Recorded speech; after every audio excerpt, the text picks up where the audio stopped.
I must have seen that Star Wars poster a million times, but on this highway from Gallup, out of my element and surrounded by brush-covered mesas, I could almost make myself see it through fresh eyes. The kid in white robes appears to be holding some sort of flashlight to the sky. A young woman in strange hair buns holds a gun and poses by his side. Behind them looms a giant gas mask face with dead eyes and a samurai helmet.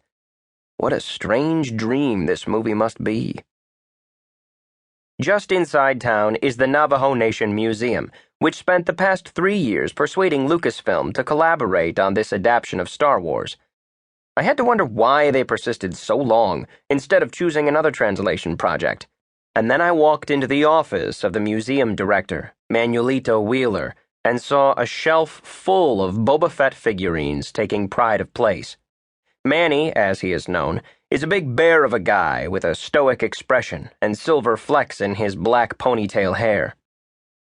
A more relaxed and unpretentious museum director you could never hope to meet. He called me dude from our first phone call. He told me he'd loved the original trilogy ever since he caught it on VHS in his late 20s. He can more than hold his own in the traditional geek bonding ritual of quoting Star Wars lines.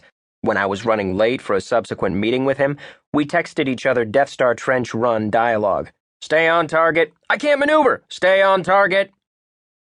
Wheeler could wax lyrical about the purpose of the screening, which the museum had conceived of as a way to nurture and preserve the Navajo language, but he also understood that in order for that campaign to be most effective, these matters needed to be approached the same way that Star Wars itself begs to be approached, with exuberance and lightness. Not that the need to preserve the Navajo language is not dire. The people's mother tongue, also known as Diné, is dying. Fewer than half of the 300,000 people of the nation can speak it at all. Fewer than 100,000 are fluent. Fewer than 1 in 10 can read Diné. Back in George James's day, kids were taught English in reservation schools and spoke Diné at home. These days, Diné is taught in schools, but kids of the 21st century don't care to learn it. Why bother when English fills their smartphones, tablets, and TVs? We're know-it-alls now, Wheeler sighed. We need to reinvent ourselves. What the next generation of Diné needed, he figured, was exactly what George Lucas felt the youth of the 1970s needed. Adventure, thrills, good versus bad, a fairy tale utterly divorced in space and time from the here and now, yet also grounded in familiar themes and myths. The story Lucas labored over for years was in many senses a product of its time and the eras that had preceded it, but the dream he captured on celluloid turned out to be utterly malleable and exportable. Star Wars might just have the power to make Diné cool again. But isn't this just a form of American cultural imperialism in which native people are surrendering to the forces of Hollywood? Wheeler has 2 words for that notion. Come on, dude! Star Wars is not Hollywood. It is the brainchild of a staunchly independent, Hollywood-hating filmmaker in Marin County who recruited a bunch of young countercultural visual effects guys in a Van Nuys warehouse.